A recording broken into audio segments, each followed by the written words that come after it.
Bien, vamos a proceder ahora a presentar a Monseñor Adolfo Castaño Fonseca, Adolfo Miguel Castaño Fonseca. Él es,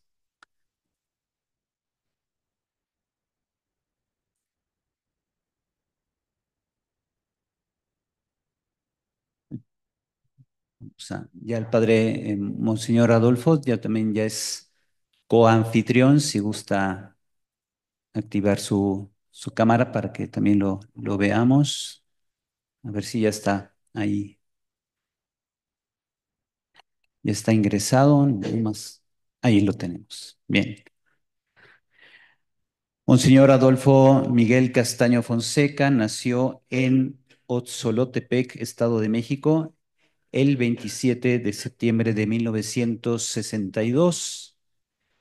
En su formación, filosofía y teología en el Seminario Diocesano de Toluca de 1977 a 1986, licenciatura en teología bíblica por la Universidad Pontificia de México del 86 al 89. Doctorado en Teología Bíblica por la Universidad Pontificia Gregoriana, donde estuvo de 1992 a 1996.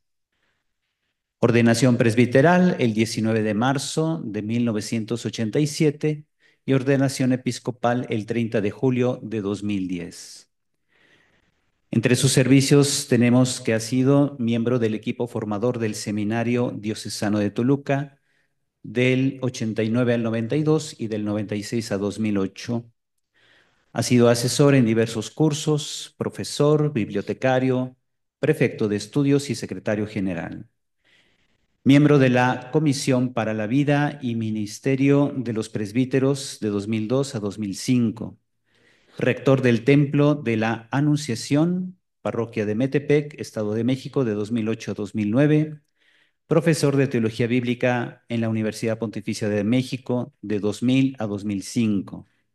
Coordinador para la traducción del Nuevo Testamento en el proyecto del CELAM, la Biblia para la Iglesia de América de 2004 a 2015. Obispo auxiliar de la Arquidiócesis Primada de México de 2010 a 2019. Miembro de la Comisión Episcopal para la Universidad Pontificia de México de 2012 a 2018. Miembro del Consejo Permanente de la SEM de 2012 a 2018. Coordinador de la Animación Bíblica de la Pastoral de 2018 a 2024. Obispo diocesano de Azcapotzalco a partir de 2019 al presente. Presidente de la Comisión de Pastoral Profética de la SEM de 2025 al presente. Entre sus publicaciones, Camino y cumplimiento de toda justicia, claves de lectura para el Evangelio según San Mateo, publicado en 1999 por la editorial Dabar. En esa misma editorial, en 2020, publica María junto a Jesús en la Biblia. También escribió Discipulado y Misión en el Evangelio de Mateo por parte del CELAM, publicado también en San Pablo en Bogotá en 2006. El libro Mateo Marcos, de Verbo Divino, de la colección de Biblioteca Bíblica Básica, publicado en 2010. Abriendo su boca, les enseñaba diciendo, reflexiones en torno al Sermón de la Montaña, publicado en la PPC en 2018. También tiene diversas coautorías y artículos en revistas como ABM, la revista COL de la Universidad Pontificia de México, la revista Bíblica de España, y así sigue aportándonos mucha sabiduría y muchos conocimientos, Monseñor Adolfo, que ahora lo presentamos. Gracias, muchas gracias. Agradezco en primer lugar la invitación a participar en este encuentro de la Asociación de Biblistas Mexicanos.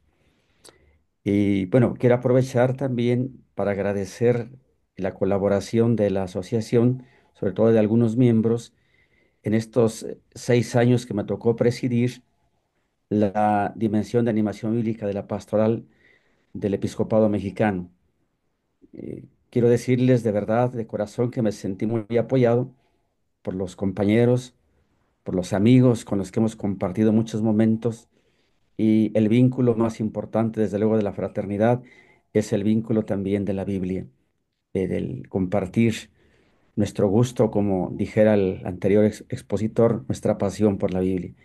Creo que ha sido esto algo muy importante en nuestro caminar. Quiero agradecer sobre todo pues que de la Asociación de Biblistas Mexicanos se dieron algunos subsidios como el de las reflexiones sobre la redención para apoyar la iluminación del proyecto global de pastoral de la SEM. Pero además hubo otras participaciones, otras intervenciones. Por tanto, pues sí, quiero aprovechar este espacio que se abre en primer lugar para agradecer también la oportunidad de haber estado compartiendo muchos años en la Asociación de Biblistas Mexicanos, alguna vez en la mesa directiva también hace ya algunos años, hace ya pues 20 años que estábamos en estos mismos menesteres de la animación, perdón, de compartir en Asociación de Biblistas de ABM. Entonces, bueno, han sido muchas experiencias, creo que son numerosas, no las podría contar en este momento, pero sí, en primer lugar, quiero expresar estos agradecimientos y ahora este momento de compartir con ustedes algunas reflexiones sobre la Dei Verbum y su camino hacia la Verbum Domini. Y, y yo le he querido subtitular Testimonios del valor de la palabra de Dios en la vida de la iglesia en las últimas décadas. La introducción creo que la voy a abreviar porque escuché un poco de la exposición anterior y creo que ya algunas cosas han sido dichas y no es necesario abundar demasiado en ellas. Solamente quizás subrayar algunas cosas. Es indudable que la constitución del Concilio Vaticano II sobre la divina revelación de Verbum ha sido muy relevante en los últimos tiempos, pues como ya se ha escuchado, además de recoger los frutos del movimiento bíblico, suscitado sobre todo desde finales del siglo XIX y principios del siglo XX, abrió un paso decisivo al lugar que hoy tiene la Sagrada Escritura en la vida de la Iglesia y por tanto en distintos documentos magisteriales.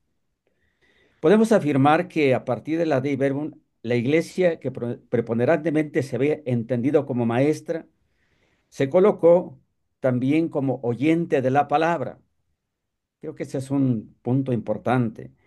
La expresión es de Karl Rahner, ya escuchamos hablar de la aportación de Karl Rahner en uno de los esquemas, aquí lo vamos a reiterar. Entonces, la iglesia no solamente es maestra que enseña, creo que esto fue un punto importante, oyente de la palabra. Esta fundamenta su fe, pero también la desborda, la palabra. A pesar de las dificultades que marcaron su génesis y desarrollo, al final, Dei Verbum pudo salir a la luz como un gran reconocimiento y con el impulso que habría de dar una nueva dirección al camino de las comunidades creyentes. Reiterar nada más un poquito esto, Karl Rahner fue director de uno de los tres esquemas que aportaron más luces a la Dei Verbum. Ya los fueron mencionados por el padre Flavio hace un momento.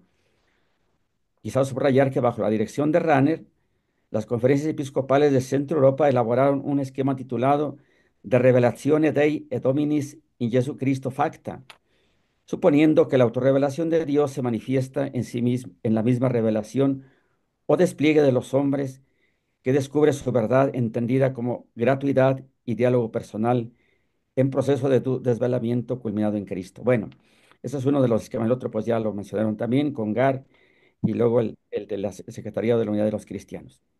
Para Karl Rahner, director de uno de los tres esquemas, oyente de la palabra es una designación bíblica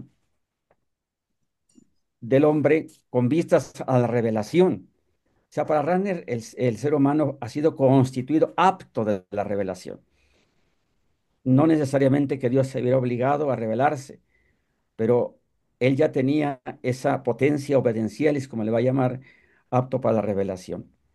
El concepto parte de Santo Tomás de Aquino, a quien acabamos de celebrar hace apenas 2 días, pero con contenidos de filosofías actuales. Considera al ser humano como un ente que solo alcanza su en la historia y que debe prestar atención a ella para contactar con la palabra que motiva e ilumina la existencia. De este modo, la cimentación de la existencia creyente sobre la palabra divina, pero pronunciada históricamente, no es algo arbitrario, y discrecional, sino como algo que responde a lo más profundo de la existencia humana. Oyente de la palabra constituye una categoría antropológica de la teología fundamental y destaca dos elementos esenciales en la constitución humana, el histórico y el relacional. Esta comprensión es necesaria frente al predominio e intento de la hegemonía del conocimiento científico y técnico que inunda, impulsa y avasalla. Dave Verboom acentúa estos dos aspectos esenciales que nos hacen comprender mejor nuestra relación con el otro en el ámbito de la historia. Y quiero pues subrayar esto porque creo que uno de los puntos importantes que Dave Verboom recoge es este concepto de que ciertamente la revelación es gratuidad. Dios se reveló por por su deseo, porque Él quiso, en su libertad absoluta. Pero el ser humano tenía la capacidad de entrar en esta interlocución. Existía esta potencia obedienciales, como le llama Karl Rahner, y está recogida de alguna forma por el documento de la de Ibero. Algunos aspectos, te lo voy a pasar que sea un poquito más rápido, que marcaron la génesis de la constitución de Ibero. Ya hemos escuchado que habían sido redactados algunos esquemas de fontivos revelaciones, que se trataba de un esquema dogmático de impronta no escolástica y en línea más apologética y, como señaló también el expositor anterior, antiprotestante contra el conocido axioma de la sola escritura. Creo que esto fue algo que podríamos decir como un lastre que estuvo marcando muchos años o muchos siglos incluso la vida de la iglesia para escuchar, para recibir, para pues valorar más la palabra de Dios.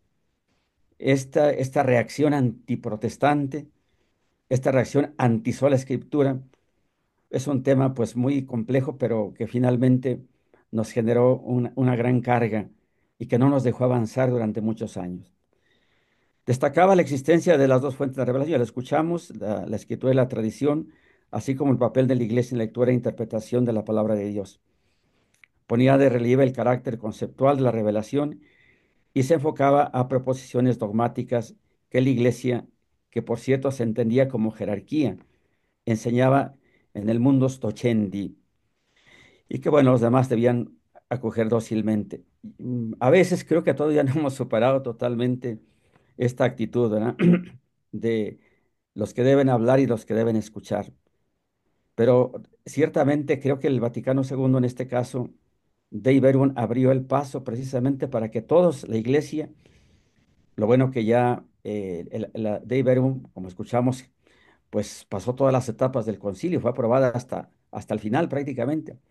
Ya para entonces también se había aprobado desde luego la Constitución Lumen Gentium, para entender qué es la iglesia y que la iglesia, pues somos todos los bautizados, el pueblo de Dios, todos somos pueblo de Dios y todos como pueblo de Dios somos oyentes de la palabra.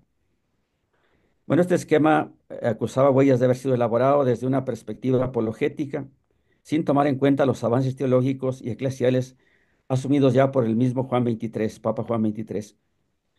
Ante esto aparecía el desafío de poner de manifiesto cómo la Sagrada Escritura podía ser focalizada como fuente y principio de la vida de la Iglesia, entendida, como decía, como la completa comunidad de fieles, oyentes y dialogantes. Creo que vale la pena subrayar toda la Iglesia, toda la comunidad, oyentes y dialogantes. Les decía que a veces todavía no hemos superado mucho el concepto de pueblo de Dios como la totalidad de los creyentes. Todavía escuchamos en algunas predicaciones algunos que hablan se refieren a la jerarquía, a los sacerdotes, y después en pueblo de Dios. No, pues pueblo de Dios somos todos. Yo a veces les he dicho, a ver, déjenos ser pueblo de Dios a los obispos, déjenos ser pueblo de Dios a los sacerdotes, todos somos pueblo de Dios. Y ese pueblo de Dios, comunidad de fieles oyentes y dialogantes. Fueron surgiendo temas importantes, tales como el convencimiento de que la revelación es un encuentro. Creo que vale la pena subrayar esto, un encuentro en el que Dios se manifiesta, revelando de esta forma su verdad, y el hombre que lo recibe en un dinamismo dialogal. Además, la certeza de que la palabra revelada en la Escritura recibía su sentido en la vida de la iglesia, que es otro tema también fundamental. Esto sobre todo lo subrayó el esquema de Yves Congar. La palabra revelada recibe su sentido en la vida de la iglesia. Cuando se escucha, se proclama en la iglesia, se vive en la iglesia. Y la necesidad de establecer un diálogo con otras comunidades creyentes. Y esto fue rescatado del documento, del esquema, perdón, del Secretariado para la Unidad de los Cristianos. Partiendo de estas bases que para mí, bueno, no escuché toda la conferencia anterior, pero creo yo que fueron las fundamentales que dieron pauta al nuevo documento que quería expresar algo esencial en la vida de la iglesia, devolver la palabra a los fieles. Creo que ese es el punto. Devolver, no darle devolver la palabra es para todos, para toda la iglesia, para los fieles, encarnándola en la realidad de las comunidades y haciendo a un lado una teología con moldes o estereotipos que muchas veces eran ya anquilosados, eran ya ciertos moldes que quedaban en el pasado. Se empezó a poner de relieve que la palabra de Dios se ha encarnado en Jesús y Él es la palabra por antonomasia, pero también en la misma vida de la iglesia a través de la acogida e interpretación de la Escritura. Creo yo que es uno de los puntos relevantes también de la Dei Verbum, poner a la iglesia como ese espacio privilegiado donde acontece la palabra, donde se escucha, donde se proclama, donde se vive la palabra. Después de ciertas confrontaciones, se conformó una comisión mixta, esto lo pasó rápido ahí con el carnal Bea, etcétera, etcétera. Después de la muerte de Juan 23, siguió la discusión. Sin embargo, el Papa Pablo VI, que también ya se mencionó, decidió mantenerse en una misma línea de su predecesor y formó una subcomisión con peritos, entre ellos ya algunos mencionados, Congar, Garófalo, Grilmeyer, Rane, Ratzinger, que sería a la postre Benedicto XVI, encargados de elaborar el nuevo texto que debería tener un tono más pastoral que dogmático, asumiendo ciertamente elementos tradicionales, pero también buscando la necesaria renovación. El texto final de la Constitución, como ya sabemos, pues pasó todas las etapas, llegó a la tercera sesión donde se aprobó, pero realmente hasta la cuarta y última, porque fue hasta 1975, el 18 de noviembre. Bien, esto rápidamente, ya no me detengo más, creo que esto ha sido bastante eh, abordado en anteriores conferencias. Punto 2, la nueva visión de la Constitución de Iberbon. También lo paso un poquito rápido. De Iberbon pone de relieve la fuerza y autoridad de la palabra de Dios transmitida en las comunidades de fe, tanto judías, vamos a llamar Antiguo o Primer Testamento, como cristianas, Nuevo Testamento, y plasmada privilegiadamente en los diversos libros que integran la Sagrada Escritura. Pero sobre todo esa palabra que ha tomado carne en Jesucristo. Asume la convicción de que la misión de la iglesia consiste en recibir la palabra revelada, entenderla y anunciarla. Creo que esos tres verbos son altamente relevantes. Recibirla, entenderla y anunciarla. Lo hace con una propuesta teológica consistente, siguiendo una perspectiva abiertamente antropológica. Y a pie de página pongo pues algunos aspectos que seguramente pues ya han sido también mencionados. Un Dios con quien es posible establecer una relación personal, una visión dialogal. La revelación se identifica con el mismo Cristo, palabra encarnada. El tema de la escritura y la tradición, que pues como se mencionó hace un momento también, pues queda todavía algunos puntos ahí para aclarar. El tema de la comunidad creyente, la relación entre escritura, magisterio y comunidad cristiana, ese tema es el que voy a abordar un poquito más adelante. Aquí nada más subrayando cómo pide al magisterio que acompañe y guíe a los cristianos en la lectura de la Biblia, pero al mismo tiempo concede a los cristianos la capacidad de acogerla, interpretarla en comunión con otros creyentes. Sagrada Escritura y teología, que también va a ser un aspecto que vamos a abordar con el tema de Verbum Domini. Bueno, como introducción, estos dos puntos son importantes. Ahora vamos a hablar ya propiamente de la constitución Dei Verbum y la exhortación Verbum Domini.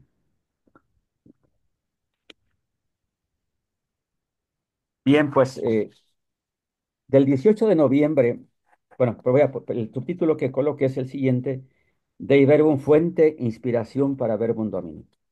Y quizá queda muy corto. Quizá el título podría ser de inspiración para Verbum Domini y para muchos documentos, muchos otros documentos del magisterio, después de Dei Verbum, por supuesto. Y también voy a hacer un énfasis porque al final, como una especie de apéndice, quiero compartirles mi experiencia en la participación en el Sínodo de la Sinodalidad y cómo estuvo la presencia de la Sagrada Escritura, de la palabra de Dios, y lo pueden ver en el documento final. Puedo adelantar un poquito ahorita que me gustó mucho que el sínodo, como otros documentos también, ya no solamente toman alguna cita bíblica como para, pues allí afianzar, como para fortalecer alguna expresión, sino que realmente el documento fue conducido por los textos bíblicos. Lo voy a mencionar más adelante. Pero me dio mucho gusto que ya no solo trata de poner citas bíblicas. Pues aquí vamos a poner, a ver, aquí cabe 1 Corintios 2:14, vamos a poner aquí. Aquí cabe Romanos 3, bueno, vamos a poner Romanos. Sino que más bien cómo los textos bíblicos inspiran todo el desarrollo. Y eso a mí me dio mucho gusto porque, a propósito de lo que se decía en la conferencia anterior, podemos ver cómo la palabra de Dios va realmente conduciendo, va realmente inspirando el caminar pastoral, espiritual y pastoral de la vida de la iglesia. Y también, desde luego, el académico, por supuesto. Bien, entonces, del 18 de noviembre al 30 de septiembre del 2010 son los dos momentos en los que fueron promulgados los documentos. Pasaron 45 años. Fue casi medio siglo en el cual el quehacer, la vida y la pastoral de la iglesia se ha nutrido de aportes, reflexiones y trabajo pastoral desde los postulados del maravilloso documento conciliar. Llama la atención cómo el Papa Benedicto XVI, al presentar su exhortación apostólica, la palabra de Dios en la vida y misión de la iglesia, que conocemos como Verbum Domini, afirmó lo siguiente: con la 12ª Asamblea General Ordinaria del Sínodo de los Obispos sobre la palabra de Dios, dice el Papa, somos conscientes de haber tocado con cierto sentido el corazón mismo de la vida cristiana, en continuidad con la anterior Asamblea Sinodal sobre la Eucaristía, como fuente y culmen de la vida y de la misión de la Iglesia. En efecto, la Iglesia se funda sobre la palabra de Dios, nace y vive en ella. La afirmación acerca de que el tema de la palabra de Dios toca el corazón mismo de la vida cristiana es relevante. Este cierto sentido, que dice, hay que aclararlo también, se refiere ante todo a la relación entre palabra y Eucaristía. Destaca la continuidad entre los dos sínodos, el de la Eucaristía como fuente y culmen de la vida cristiana, una expresión de Sacrosanctum Concilium, y el de la palabra en la vida y misión de la Iglesia. Dos sínodos íntimamente relacionados y entre los dos pues son el corazón mismo de la vida cristiana. Por eso cuando dice en cierto sentido se refiere que hay otro sentido también que es la Eucaristía. Pero quizá la frase más relevante sea, la iglesia se funda sobre la palabra de Dios, nace y vive en ella. La iglesia se funda sobre la palabra de Dios, nace y vive en ella. Nacer y vivir son dos verbos de gran contenido teológico que implica grandes consecuencias pastorales. Añade Benedicto XVI, a lo largo de toda su historia el pueblo de Dios ha encontrado siempre en ella su fuerza y la comunidad eclesial crece también hoy en la escucha, en la celebración y en el estudio de la palabra de Dios. Hay que reconocer que en los últimos decenios ha aumentado en la vida eclesial la sensibilidad sobre este tema, de modo especial con relación a la revelación cristiana, a la tradición viva y a la Sagrada Escritura. En este sentido, pues llama la atención la referencia a toda la historia del pueblo de Dios. Quizá podía parecer un tanto desconcertante. ¿Por qué? Porque a pesar de que en ciertos momentos pareciera que se olvidó la palabra, sin embargo no fue exactamente así, pues hace ya más de un siglo inició un importante proceso de revalorización de la misma. Con la Dei Verbum con Dei Verbum ese impulso ha sido decisivo en prácticamente todo el ámbito católico. Dei Verbum Domini resalta que la comunidad eclesial crece por la fuerza de la palabra y usa tres expresiones también: en la escucha, en la celebración y en el estudio de la palabra de Dios. Y creo yo que son tres verbos o tres aspectos que no se pueden desvincular. Escuchar la palabra, el escucha de la palabra en todo momento puede ser en la predicación, en la lección divina, puede ser en la meditación personal, etcétera, en la celebración. Y creo que afortunadamente, pues cada vez ha sido más fuerte la conciencia de que la palabra de Dios es fundamental en la celebración. Todavía hace algunos años, algunos no van a dejar mentir, hace algunos años todavía había una especie de casuística en torno al precepto dominical y algunos preguntaban si llegando a la celebración, hasta la homilía, después de la homilía, todavía valía, así entrecomillado, la celebración, el precepto, si todavía se cumplía con el precepto dominical, habiendo llegado antes del ofertorio, etcétera. O sea, una casuística pues realmente equivocada, totalmente fuera de lugar. Cada vez se ha ido entendiendo más y más la celebración como un todo y que la doble mesa de la palabra y de la Eucaristía forman una totalidad integral, una sola unidad. Y creo que esto cada vez va siendo más eh, fuerte en la vida, al menos así lo experimento yo en la vida de las comunidades cristianas. Ya no sé, porque incluso se llegó a denostar un poco la palabra, ¿no? Había algunos hermanos sacerdotes que tenían mucha prisa y quitaban una lectura o le cortaban a la lectura, etcétera, etcétera, quitaban el salmo, bueno, cualquier cosa así, pero siempre la sacrificada era la palabra. Bueno, afortunadamente no en todos los lugares ni era tan común, pero sí se llegó a dar. Entonces, la celebración y también en el estudio de la palabra de Dios. Creo que, y lo voy a decir con mucho respeto, pero como que a veces se puede tener a desvincular, nosotros nos dedicamos a estudiar, somos académicos de la palabra, nosotros tenemos un estatus más elevado que los demás integrantes del pueblo de Dios, entonces somos los eruditos de la palabra. Y yo sí creo que tenemos que tener mucho cuidado con eso. Tiene que haber siempre esta relación, este vínculo estrecho, incluso yo le llamaría indisoluble, entre esa escucha, entre la celebración y el estudio de la palabra. Creo que no podemos desvincular. Yo me dedico a estudiar y no me importa, pues hasta puedo no ir a misa, puedo no ir a la liturgia de la palabra, puedo no rezar la liturgia de las horas, pero yo me dedico a estudiar la palabra. Y yo sí quiero advertir pues esto porque pues alguna ocasión sí he llegado a notar que puede ser una tentación en alguno de nuestros académicos, de nuestros eruditos que se dedican al estudio de la palabra. Pero en fin, bien. Enseguida Verbum Domini hace un breve recorrido histórico donde pone de relieve el lugar del Vaticano II y concretamente de la Dei Verbum. Dice, a partir del pontificado del Papa León XIII, podemos decir que ha ido creciendo el número de intervenciones destinadas a aumentar en la vida de la Iglesia la conciencia sobre la importancia de la palabra de Dios y de los estudios bíblicos, culminando en el Concilio Vaticano II y especialmente con la promulgación de la Constitución Dogmática Dei Verbum sobre la divina revelación. Ella representa un hito en el camino eclesial. Los padres sinodales reconocen con ánimo agradecido los grandes beneficios aportados por este documento a la vida de la Iglesia en el ámbito exegético, teológico, espiritual, pastoral y ecuménico. Y aquí, pues, aquí aparecen otros aspectos también importantes que incluso ya han sido mencionados. El encuentro con la palabra que empezó a ser motivado, impulsado en la Iglesia Católica por el fuerte movimiento bíblico, creo que tuvo una relevancia desde León XIII, como ya se mencionó, con la Providentísimos Deus en el año de 1893.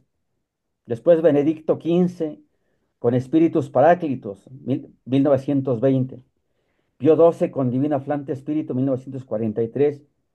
Se llegó a un punto culminante con la Dei Verbum en un proceso dinámico y creciente.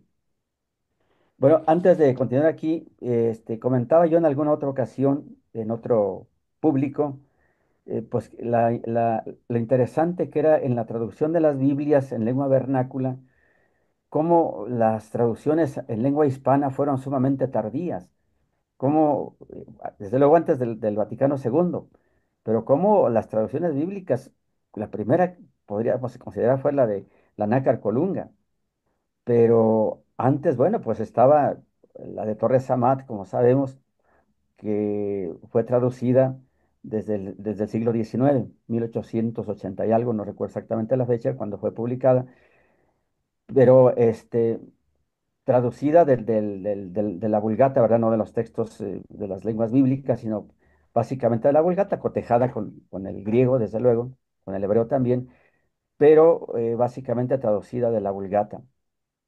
Pero traducciones en lenguas vernáculas, por ejemplo, al castellano, pues prácticamente no teníamos. Estamos hablando de los años 40, cuando sale la Biblia de Nácar Colunga. O sea, entonces realmente sí, pues hay un retroceso muy fuerte en la lectura, en la reflexión, en la meditación de la palabra de Dios escrita, que es la Biblia, ¿verdad? Pero bueno, gracias a Dios, ahí viene. Estuve en días pasados, por algún motivo, leyendo, releyendo un poco esta Providentísimos Deus y Espíritus Paráclitos, y creo que sí tenían muchos elementos muy importantes que sirvieron, que están en la base de todo este relanzamiento de la Sagrada Escritura y que afortunadamente cobraron forma en el Concilio Vaticano II y que finalmente pues Dei Verbum capitalizó de manera muy importante. También es preciso recordar que el propio León XIII en 1902 creó la Comisión Bíblica, Pontificia Comisión Bíblica, y en 1909 Pío X fundó el Pontificio Instituto Bíblico. Estos son testimonios del crecimiento e interés por la palabra de Dios en la Sagrada Escritura y en su estudio, ¿verdad? Desde luego, porque también era importante esto. Mención especial merece también la Escuela Bíblica de Jerusalén, fundada por el padre Marie-Joseph Lagrange, 1890, recordando que si bien l'École Biblique no respondió directamente a un mandato pontificio, sin embargo, el padre Lagrange se mantuvo siempre fiel a la fe de la Iglesia. Creo que sería interesante en otro momento pues escuchar el testimonio de lo que fue la vida del padre Lagrange y cómo en algún momento dado se sospechó de su forma de enseñar, de su método de abordar los textos bíblicos y cómo el padre Lagrange tuvo una actitud de absoluta disposición, una docilidad al magisterio. Creo que eso es ejemplar, ¿no? Él pues, sabía perfectamente que no estaba haciendo nada malo. Sin embargo, pues ese prurito o ese prejuicio de que podía estar infectado de protestantismo o de modernismo también, porque también se hablaba del modernismo, podía estar infectado de esas ideologías que venían desde la Revolución Francesa, etcétera, etcétera, etcétera. Bueno, esto pues hacía que muchas cosas parecieran sospechosas. Yo sí quiero resaltar la actitud del padre Lagrange, como en un momento dado, cuando él no se le permitió enseñar, él se mantuvo, guardó silencio y ahora pues la historia le ha reconocido su trabajo, la historia le ha dado la razón. Alguien me comentaba por ahí que incluso está introducida su causa de beatificación. Eso no lo sé yo exactamente, pero pues, ojalá que sí, porque además de un hombre muy erudito, muy inteligente, muy capaz, pues un hombre muy virtuoso. Pero bueno, eso lo dejamos de lado. Aunque su método de lectura de los textos bíblicos al principio, bueno, este ya lo dije yo hace un momento, pasamos también entonces a la que sigue. También enfatiza Verbum Domini lo siguiente: de todos es conocido el gran impulso que la concisión dogmática de Iberum ha dado a la revalorización de la palabra de Dios en la vida de la Iglesia, a la reflexión teológica sobre la divina revelación y al estudio de la Sagrada Escritura. En los últimos 40 años, el magisterio eclesial se ha pronunciado en muchas ocasiones sobre estas materias.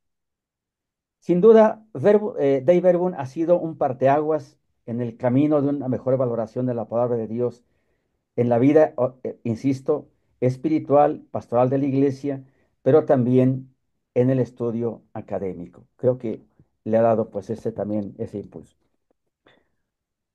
Verbum Domini 3 destaca lo siguiente: con la celebración de este sínodo, la iglesia, consciente de la continuidad de su propio camino, bajo la guía del Espíritu Santo, se ha sentido llamada a profundizar nuevamente sobre el tema de la palabra divina, ya sea para verificar la puesta en práctica de las indicaciones conciliares, como para hacer frente a los nuevos desafíos que la actualidad plantea a los creyentes en Cristo.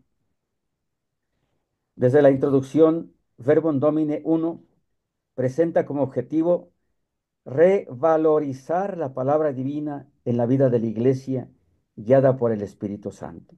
Y creo yo que este es un proceso. Revalorizar no es un acto, no es ahora esto sirve, esto es el acto, el momento para revalorizar. No, es un proceso. La revalorización se va dando de diferentes maneras. Desde luego, con la difusión, con la toma de conciencia de lo que significa la palabra de Dios en nuestra vida personal y nuestra vida como iglesia. Revalorizar es un proceso educativo también, es un itinerario. Revalorizar la palabra de Dios, la palabra divina en la vida de la iglesia guiada por el Espíritu Santo, tiene muchos aspectos de orden pastoral, de orden espiritual, de orden académico, pero sobre todo de actitudes personales y de convicciones. Y creo que afortunadamente pues se ha caminado en este sentido y todos contribuimos, todos colaboramos en este proceso. La meta principal es permitir que el pueblo de Dios pueda profundizar en su relación con la palabra. Por una parte, es indudable que la principal fuente teológico-magisterial de la exhortación apostólica Verbum Domini es la Constitución de Verbum. La incidencia de la Constitución sobre la exhortación se percibe en particular cuando se abordan temas como la inspiración y la verdad en la Biblia, que también, como se ha dicho, pues son temas que tienen que seguir estudiándose. No hemos llegado todavía a algo definitivo al decir la inspiración se define así o la verdad se define así. Hay muchos elementos, muchos filones que hay que seguir trabajando cuando se habla de estos aspectos importantes, inspiración y verdad de la Sagrada Escritura. Mucho se ha avanzado cuando se habla de la inspiración, por ejemplo, y el papel de la comunidad y no solamente de la geógrafo, ¿verdad? Creo que fue un gran avance y esto se debe mucho también al esquema presentado por Congar, el papel importante de la comunidad, también en la inspiración, porque finalmente, pues, la comunidad también está inspirada por el Espíritu Santo. Y en el tema de la verdad, pues todo el tema de la fidelidad, etcétera, etcétera. Creo que ha habido muchos aspectos importantes, pero todavía, a mi parecer, hay aspectos que hay que seguir trabajando todavía, hay que seguir explotando, hay mucho potencial todavía cuando se habla de estos temas de inspiración y de verdad de la Sagrada Escritura. Entonces, dos verbos son importantes para entender el alcance del documento. Verificar las indicaciones conciliares y enfrentar los desafíos. Creo que esto, verificar por una parte si las indicaciones conciliares efectivamente se han recibido, si las indicaciones conciliares realmente han tenido un cauce, pero también enfrentar los desafíos, porque van surgiendo también, la sociedad va cambiando, va viendo nuevos aspectos, va viendo nuevas experiencias en la vida de las comunidades y entonces hay que enfrentar esos desafíos. Quiero recordar de paso que la exhortación Verbum Domini es una exhortación posinodal, fue fruto también de un sínodo que recoge las proposiciones de los padres sinodales, pero también toma en cuenta documentos preparatorios del sínodo. En los sínodos generalmente hay un proceso y primero se plantean lo que se llaman los lineamenta, que son como las grandes líneas, como los grandes cauces por los cuales se quiere trabajar. Con esos lineamenta se hacen consultas y después de las consultas ¿cómo se llama? Se elabora el instrumentum laboris, el instrumento de trabajo, el instrumento de trabajo que va a ser la base de los trabajos sinodales, de las sesiones sinodales. Entonces, el Verbum Domini recoge estas preposiciones, recoge los lineamenta, recoge las consultas también, y a partir del instrumento laboris se lleva a cabo la sesión, hay algunas conclusiones y después generalmente el Papa da una exhortación posinodal. Esto no ocurre así en el caso del sínodo pasado, que después les comentaré un poquito más adelante. Bueno, pero sí es importante saber que detrás de el- la exhortación posinodal hay toda una serie de aspectos interesantes que expresan un desarrollo paulatino, expresan un desarrollo que muchas veces se enfrenta también a obstáculos o a preguntas, a cuestionamientos, y es trabajo también de varias personas, no solamente de un equipo y de los sinodales, sino que hay toda una serie de situaciones y de personas que están detrás. Entonces, enfrentar los nuevos desafíos. Estos revelan tanto una continuidad del documento conciliar como un progreso en la búsqueda de los nuevos caminos para comprender, vivir y testimoniar la palabra. Las resonancias en la Verbum Domini, perdón, han tenido lugar en el mundo académico y en algunas comunidades eclesiales. El Sínodo de los Obispos ha motivado la reflexión académica, sobre todo a propósito de la centralidad de la palabra en la vida de la Iglesia, especialmente en dos iniciativas que yo quiero mencionar, que salieron precisamente a partir del Sínodo de la Palabra. La solicitud que hizo el Santo Padre a la Pontificia Comisión Bíblica para estudiar y preparar un documento sobre inspiración y verdades bíblicas. Yo la verdad, ciertamente no sé exactamente cuál fue el resultado de esto. Esta iniciativa hace en particular a la proposición número 12 del Sínodo. Está ahí en el Sínodo, donde el Santo Padre pide a la Pontificia Comisión Bíblica preparar ese documento sobre inspiración y verdad, que como ya decíamos son pues temas que todavía hay que seguir trabajando y profundizando.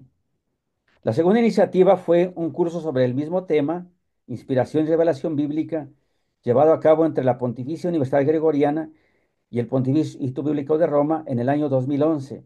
Quizá alguno de los aquí presentes les haya tocado estar ahí. Este curso involucró profesores de las dos instituciones y desencadenó el trabajo conjunto de exégetas católicos, teólogos y especialistas de otras disciplinas. Ahora pasamos a este tema, que es como el tema central de esta exposición. Dei Verbum recogida por Verbum Domini. La exhortación posinodal Verbum Domini cita en 24 ocasiones a la Dei Verbum, 19 veces en la primera parte, que como ustedes saben se llama Verbum Dei, 4 veces en la segunda parte, Verbum in Ecclesia, y una vez en la tercera parte, Verbum Mundo. Este uso en Verbum Domini se puede clasificar en tres grandes grupos. Afirmaciones con un acento, pues, es decir, a ver, aquí quiero antes hacer una pequeña premisa. Cuando hablamos de esta clasificación, no vamos a encontrar afirmaciones químicamente puras. O sea, más o menos, digamos, por el tinte, por donde carga la tinta, válgame la redundancia, podamos clasificarlas en estos tres tipos de cosas, pero no necesariamente, porque alguien puede discutir, no, esta no es, esta es más académica que pastoral, o esta es más magisterial, o no, no. No, se encuentran, ciertamente. Es muy difícil decir, aquí la exhortación Verbum Domini hizo una afirmación, una alusión de Dei Verbum que tiene que ver estrictamente con el tema teológico exegético, ¿no? Pues es difícil eso. Yo creo que sería casi imposible expurgar para sacar realmente cuáles son de corte exclusivamente pastoral, magisterial o teológico. Entonces, parto de esa premisa. Que quede claro que pues aquí pueden encontrarse y puede decir, alguien puede disentir y decir, no, es que esta tiene más que ver con lo teológico con lo que con lo pastoral, o más con lo pastoral que con lo magisterial. Pero bueno, partiendo de esta premisa, podemos hacer un intento de clasificación de la siguiente forma. Las afirmaciones con acento teológico se concentran en la primera parte de Verbum Domini. Por ejemplo, en el número 19, un concepto clave para comprender el texto sagrado como palabra de Dios en palabras humanas, es ciertamente el de la inspiración. También aquí podemos sugerir una analogía, dice Verbum Domini 19, cómo el Verbo de Dios se hizo carne por obra del Espíritu Santo en el seno de la Virgen María.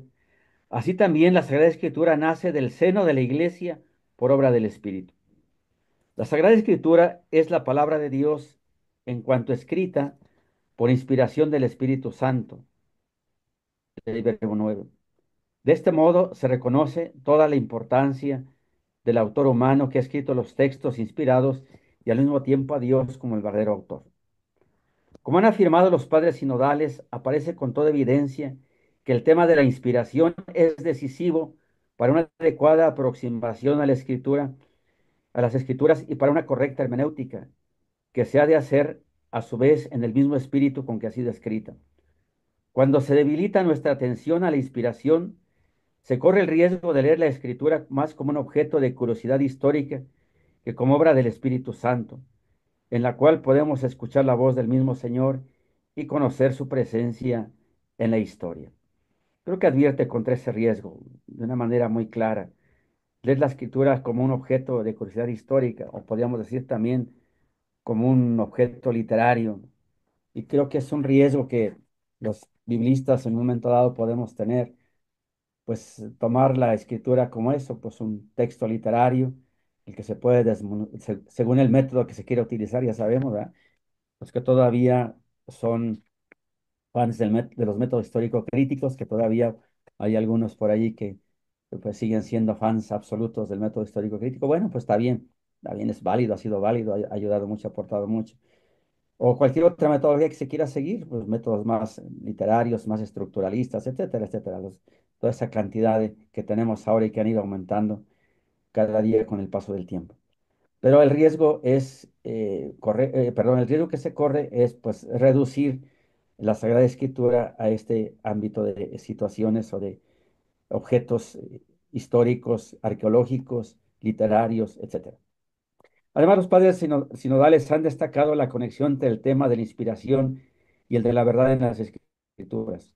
Por eso la profundización en el proceso de la inspiración llevará también sin duda a una mayor comprensión de la verdad contenida en los libros sagrados. Como afirma la doctrina conciliar sobre este punto, los libros inspirados enseñan la verdad.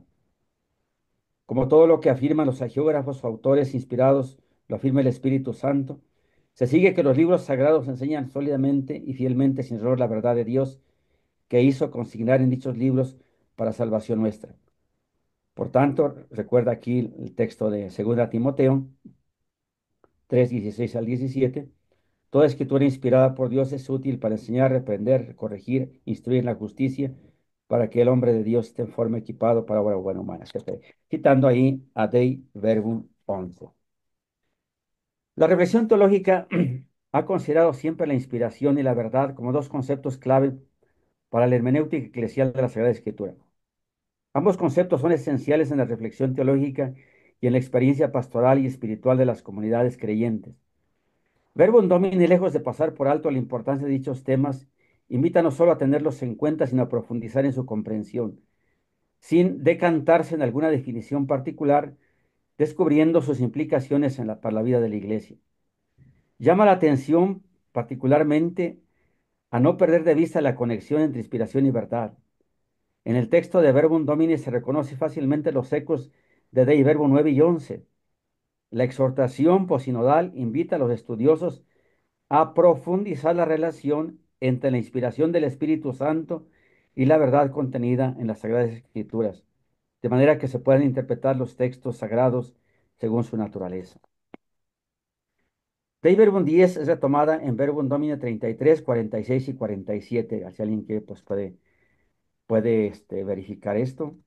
Es preciso señalar que los tres números ponen de relieve el papel del magisterio en la hermenéutica de la Iglesia, subrayando asimismo que el magisterio nunca podrá estar por encima de la palabra, sino más bien al servicio y custodia e interpretación. Con esta forma de proceder, la exhortación manifiesta su preocupación por la correcta interpretación de la Sagrada Escritura en el ámbito de la Iglesia Católica. Serían básicamente eh, podemos decir, las citas o las alusiones o citas a veces explícitas o a veces alusiones, citas implícitas de Verbum Domini, de la Dei Verbum, en el primer tema, del que tienen acento eminentemente teológico, o quizá, no eminentemente, quizá, retiro la palabra, más tienen que ver con lo teológico. Pasamos a las afirmaciones con acento pastoral. Estas se concentran en la segunda y tercera parte. En la segunda parte de la Verbum Domini, que se llama Verbum in Ecclesia, Dei Verbum se cita cuatro veces. En Verbum Domini 51 se refiere a Dei Verbum 8 para expresar el misterio bíblico en términos nupciales. En Verbum Domini 56, que trata sobre la sacramentalidad de la palabra, se cita Dei Verbum 2, que se refiere a su vez a la revelación en hechos y palabras. De esta forma se subraya la comprensión unitaria de su misterio, el de la revelación. Verbum Domini 59, que trata sobre la homilía, se cita en Dei Verbum 25. Cita la Dei Verbum, perdón, aquí un error. Eh, Verbum Domini 59 cita Dei Verbum 25.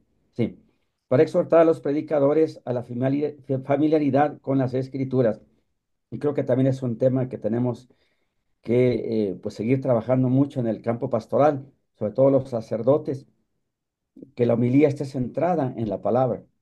Todavía por ahí escuchamos, nos faltan algunos que pues centran la predicación en otras cosas y ciertamente, como alguien me ha dicho, me dice, oiga, pero la homilía no es una explicación exegética, no es una conferencia sobre una teología bíblica del texto. No, evidentemente que no. Y creo que el Papa lo ha dicho varias veces.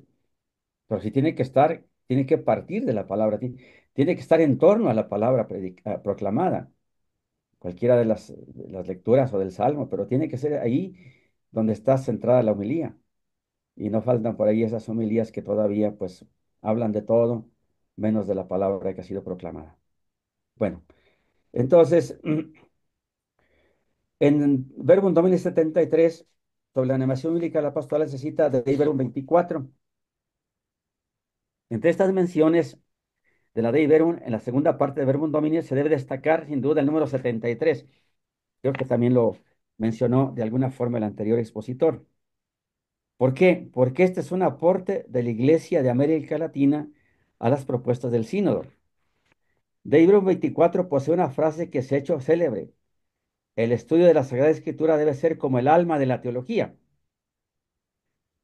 Pero el documento de Aparecida afirma que la Sagrada Escritura no solo es el alma de la teología, sino de toda la acción pastoral.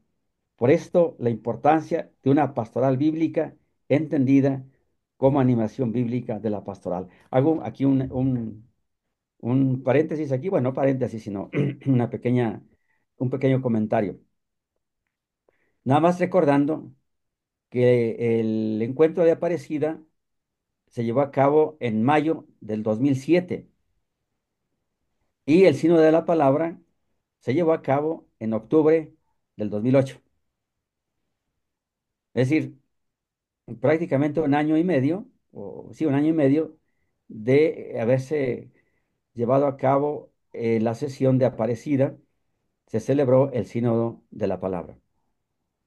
Y entró perfectamente bien, pues, esta aportación que hace el documento de Aparecida, que la pastoral bíblica, que el tema de la Biblia como el alma de la pastoral, por eso se llama animación bíblica, perdón, el ánima, sabemos que en latín ánima es alma, el ánima de toda pastoral es la sagrada, es la palabra de Dios, la animación bíblica debe estar en todos estos aspectos. ¿Y cuál es el paréntesis que abro? Pues que me ha tocado esta experiencia, estos 6 años que acabamos de terminar, de colaborar desde esta trinchera. Y hay muchísimo que hacer, muchísimo. No sé si está aquí presente la hermana Coco, si está presente de manera virtual o de manera presencial, pero ella es testigo porque me ayudó como secretaria ejecutiva en este trabajo de toda la, vamos a decir así, el campo tan enorme que se tiene para trabajar desde la Biblia, todas las pastorales, todas las vertientes de la pastoral. La pastoral es una sola, ¿verdad? Todas las vertientes de la pastoral. Cómo se puede incidir y cómo no solamente incidir, sino desde la Sagrada Escritura inspirar todo el trabajo pastoral. Intentamos hacer lo mejor que pudimos con el equipo también, no sé, hay algunos aquí del equipo también, seguramente aquí estarán. estará el padre Antonino, estará el padre Cirilo, estará el padre Frodi, etcétera, de los que trabajamos más, perdón, algunos que no menciono, pero los que estuvimos trabajando, a Hilda, que también trabajó mucho con nosotros, bueno, en fin, cómo hay un campo enorme, enorme, enorme para inspirar, no solo para incidir, sino para inspirar en la pastoral de la iglesia desde la Sagrada Escritura. Y ojalá pues se continúe y lo hagan mejor lo que nosotros. Nosotros intentamos hacerlo bien, pero siempre se espera que los que siguen lo hagan mejor y que la Biblia siga siendo esa animación bíblica de la pastoral. Esta intuición, que en cierta forma rebasa su correspondiente conciliar, ha constituido un verdadero llamado de atención a toda la Iglesia universal para que no considere la pastoral bíblica como una más entre las pastorales, sino como el alma de toda la pastoral. Y decíamos, animación deriva de ánima. En la tercera parte de Verbum Domini cita una sola vez Dei Verbum en el número 115 que se refiere al acceso del pueblo de Dios a las traducciones. Se recuerda Dei Verbum 22, donde se exhorta a proveer traducciones aptas y fieles para la iglesia. También aquí, pues otro paréntesis, perdón, pero tengo que hacerlo. La experiencia que tuvimos aquí con Padre Carlos Junco, que debe estar aquí presente, que nos guió la traducción de la Biblia para la Iglesia de América. Está también el Padre Nieto, no sé, hay otros que seguramente estuvieron trabajando con nosotros en esta traducción, que fue un trabajo, seguramente ya les habrán compartido algunos, parte de la experiencia tan enriquecedora que fue para nosotros este trabajo de la traducción de la Biblia para la Iglesia en América. Un trabajo inédito para todos los que estábamos ahí, excepto alguno que otro que había tenido ya alguna experiencia, más que de traducción y adaptación. Pero bueno, la gran mayoría de los que estábamos ahí, pues estábamos comenzando un trabajo totalmente inédito, desconocido, con temores, con esperanzas, pero también con muchos temores. Y fuimos aprendiendo mucho. La verdad es que aquí Junco, Nieto y todos los que, Antonino, y todos los que colaboraron en esta traducción, creo que podrán tener ricas experiencias, grandes experiencias de lo que fue nuestro trabajo de una manera pues muy interesante y cómo eh, el intento de cómo hacer asequible sin ser infiel al texto, siendo fiel al texto y ser fiel al lector. Eso es como el gran equilibrio, como el punto medio que es difícil a veces encontrar. Fidelidad al lector, fidelidad al texto y fidelidad al lector. Cómo no traicionar el sentido del texto, pero que el lector pueda entenderlo y pueda comprenderlo, llevarlo a su vida, orarlo, testimoniarlo. Ese fue como el gran desafío. Pero bueno, pues es un pequeño paréntesis y que creo que ya en algún momento dado podrá haber otro espacio para compartir esas experiencias que dejan mucho en la vida. Yo les puedo decir que marcó gran parte de mi vida esta experiencia de la traducción bíblica de la Biblia de la Iglesia en América. Bueno, asimismo, Verbum Domini 46 pone de relieve la importancia del trabajo ecuménico en las traducciones de la Biblia, algo que no siempre es fácil, pero bueno, de alguna forma se intenta. Por último, las de acento magisterial, y que aquí voy a conectar en unos 5 minutos más, si me dan chance, con el signo de la sinodalidad. Rapidito lo digo. Entonces, Verbum Domini 33 cita Verbum Domini Dei Verbum, perdón, Verbum Domini 33 cita Dei Verbum 10. Al magisterio de la iglesia le corresponde interpretar auténticamente la palabra de Dios, oral o escrita. Él ha intervenido con sabio equilibrio en relación con la postura adecuada que se ha de adoptar ante la introducción de nuevos métodos de análisis histórico. Verbum Domini enfatiza en este caso el papel del magisterio como intérprete genuino de la palabra, el cual ciertamente ejerce su autoridad en nombre de Jesucristo. Sin embargo, el magisterio evidentemente no está sobre la palabra de Dios, sino que la sirve enseñando solamente lo que le ha sido confiado por mandato divino y con la asistencia del Espíritu Santo. La oye con piedad, la guarda con exactitud y la expone con fidelidad, dice Dei Verbum 10. Y dice, etcétera. Por su parte, Verbum Domini 45, hablando del diálogo entre pastores y teólogos y exégetas, cita a Dei Verbum 23. Recuerda esta recomendación a los exégetas que trabajen en común esfuerzo bajo la vigilancia del magisterio. Y bueno, pues salto un poquito aquí para que me dé tiempo a lo que sigue. El verbo, Dei Verbum 20, bueno, pasa algunas consecuencias, algunas consecuencias. Las citas explícitas y muchas alusiones de la exhortación apostólica posnodal Verbum Domini a la constitución dogmática Dei Verbum hacen caer en la cuenta de que la exhortación tiene como base lo dicho por el concilio. Esta constatación refleja que a casi 50 años de ese acontecimiento eclesial, eh, concretamente, Dei Verbum sigue marcando la pauta en el magisterio y en la vida espiritual y pastoral e incluso académica de la Iglesia. Verbum Domini refleja la preocupación después de casi 5 décadas por verificar la puesta en práctica de las indicaciones conciliares señaladas en la Constitución de la Divina Revelación de Verbum, así como presentar nuevas motivaciones para enfrentar los nuevos desafíos que encuentran los cristianos. Y termino con, ya rápidamente les cuento, de manera pues hasta anecdótica lo que sigue, lo del Sínodo de la Sinodalidad, que me tocó participar en las dos sesiones. No es necesario leer, yo no voy a leer aquí, pero nada más les cuento que el sínodo, bueno, tiene citas expresas de la Dei Verbum, ciertamente. Ahí las pongo, están en el texto que les van a compartir, ya les compartieron. Ahí están las citas. Pero a mí lo que más me llamó la atención, lo más relevante para mí, es que el documento final del sínodo, más allá de las citas explícitas o implícitas, que son muchas, que son pocas, que si faltaron, que si sobraron, cada una de las 5 partes del documento, además de la introducción y la conclusión, tiene como hilo conductor el relato de la resurrección del Señor en el Evangelio de Juan.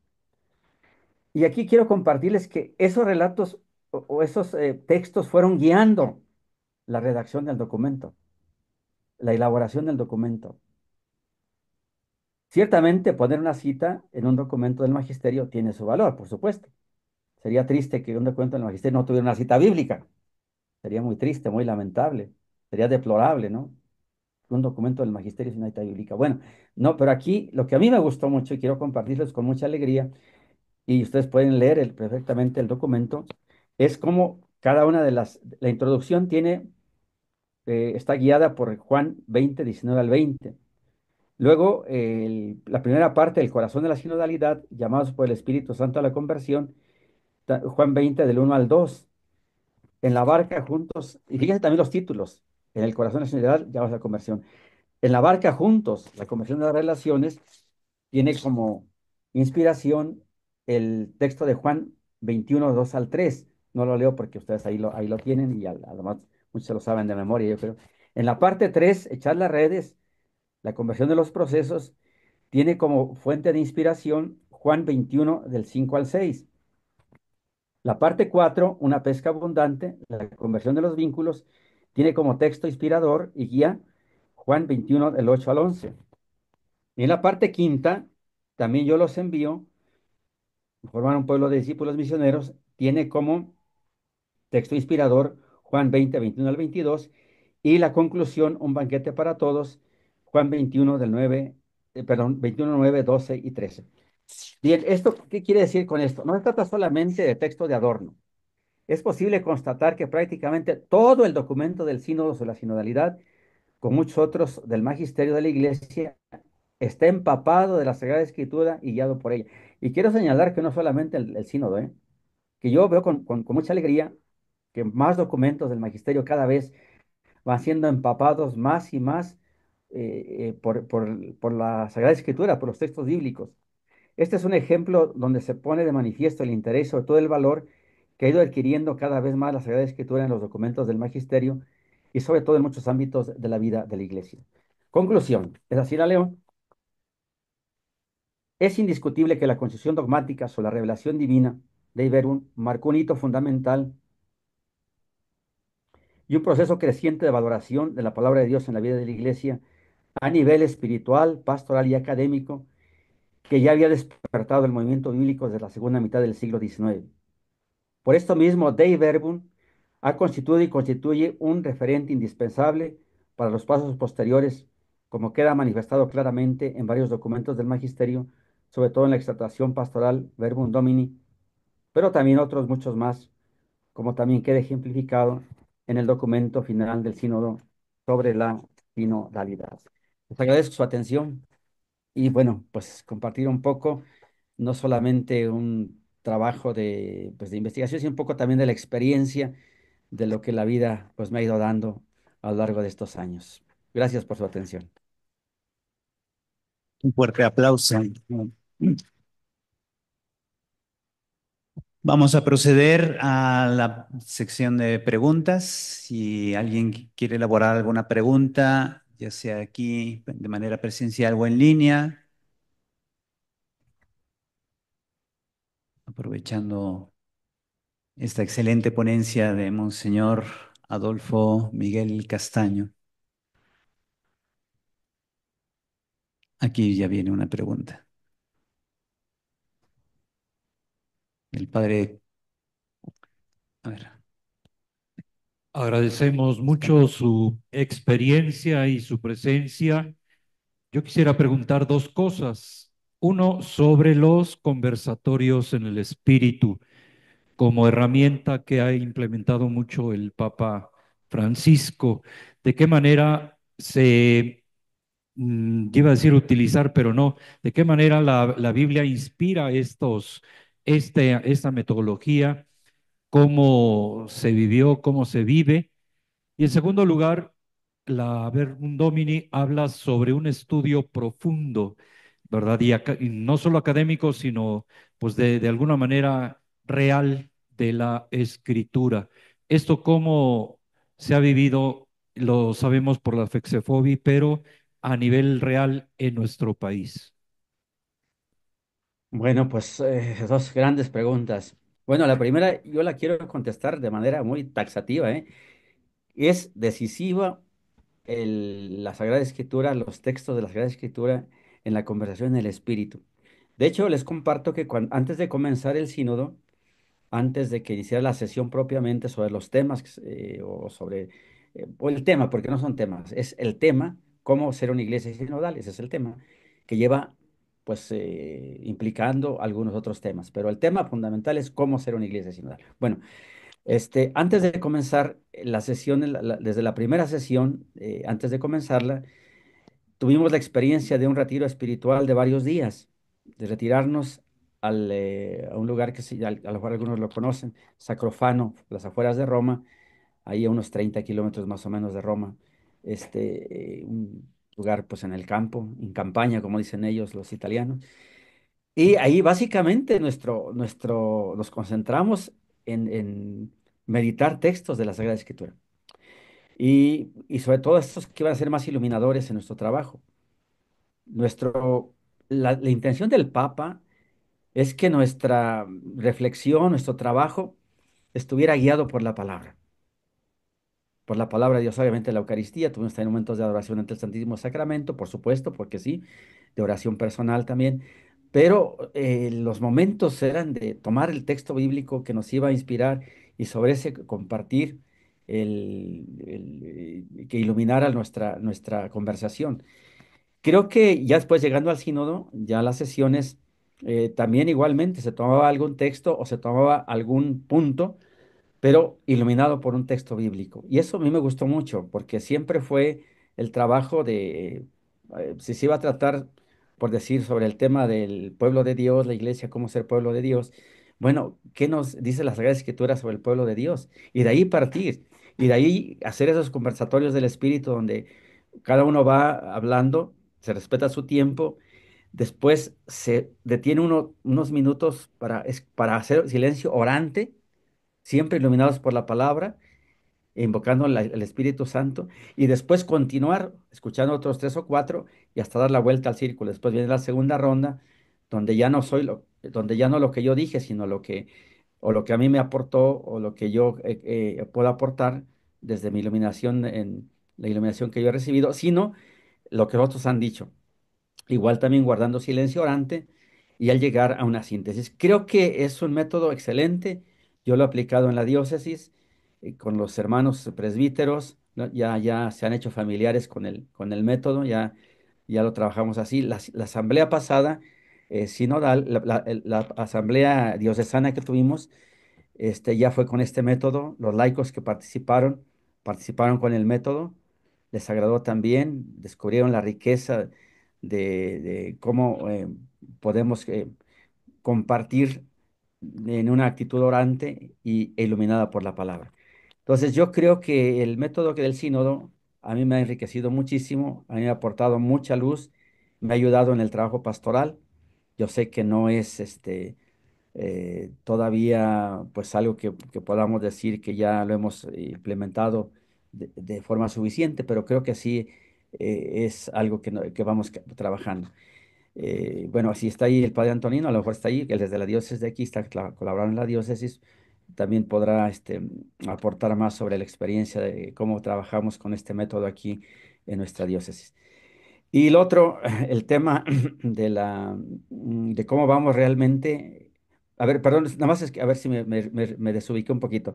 En términos reales, ¿cómo se va llevando a cabo la formación bíblica? Si entendí mal. Perdón, Sí, ¿entendí mal? ¿Cómo, en términos reales, cómo se lleva a cabo la formación bíblica? sí. A ver. Va el micrófono para la El pregunta. panorama nacional de lo que pide la Verbum Domini sobre un estudio, diríamos, profundo y serio de la Sagrada Escritura para no caer en subjetivismos. Sí, yo creo que hemos avanzado, hemos caminado, pero nos falta mucho. Nos falta mucho todavía. Creo que en muchas diócesis, en provincias, se está haciendo un buen trabajo. eh, lo pudimos constatar. Hay varios centros de formación, algunos están confederados con Fexefobi, otros no, porque tampoco podemos decir que todo es Fexefobi, no. Fexefobi representa algo muy importante, una formación, las escuelas bíblicas de formación importantes en nuestro país, pero hay muchos otros institutos, escuelas bíblicas, a veces parroquiales, a veces diocesanas, a veces, etcétera. Y creo que sí se está caminando. Yo creo que estamos todavía, pues, dando los primeros pasos. A lo mejor no en pañales, sería poco negativo decir que estamos en pañales. Yo creo que estamos dando los primeros pasos y hay algunos que están dando pasos firmes. Y qué bueno, a mí me alegra, me llena de mucha esperanza ver cómo algunos sí le están poniendo un gran esfuerzo a su formación, a este estudio profundo de las redes con Pide Verbum Domini. Sí, pero bueno, todavía nos hace falta caminar. Una de las cosas que yo quiero señalar es, sí nos hace falta mucha comunicación, mucho compartir. A veces hay quien hace su propio esfuerzo, como se dice en el pueblo, de manera coloquial, cada quien hace su ronchita y hace su estudio de la Biblia y tiene su material y no comparte, o no sabemos si lo comparte, o desconocemos cuál es su experiencia en su formación. Yo aquí sí lo intentamos, y si está la hermana Coco podrá no me dejará mentir, que hicimos el intento de que se lograra compartir, de que se lograra conocer más cómo se va trabajando, cuál es el esfuerzo que va haciendo cada instituto, cada escuela, cada ente, podemos decir, o como se pueda llamar, en este trabajo bíblico. Sí estamos caminando, sí hay un camino recorrido, no es el suficiente. No, nos falta mucho por recorrer, pero creo que no, ahora en este año jubilar de la esperanza, de Peregrinos de Esperanza, creo que es un buen motivo para darle otro empujón más también a la formación bíblica. Bien. Otra pregunta. Monseñor Adolfo, muchas gracias, muy buenos días. Y le agradezco de verdad su ponencia, sobre todo por esta muestra que nos ha dado de una hermenéutica de la continuidad, que muchas veces, a veces no se tiene presente a la hora de exponer o a la hora de proponer algo. Y a mí me ha parecido muy bueno. Mi pregunta va por lo siguiente. ¿Qué opina usted sobre que, sobre todo a los laicos en las parroquias, se les pueda, como quien dice, exponer directamente a estos textos pontificios? Yo he tenido la oportunidad de darles a leer directamente la Verbum Domini a los grupos de jóvenes, a algunos grupos parroquiales, y me ha llamado mucho la atención que, salvo con algunas dificultades de lenguaje que puede haber dentro del mismo texto, su experiencia ha sido muy enriquecedora y sobre todo está logrando una dinámica de mucha sed o hambre por la palabra.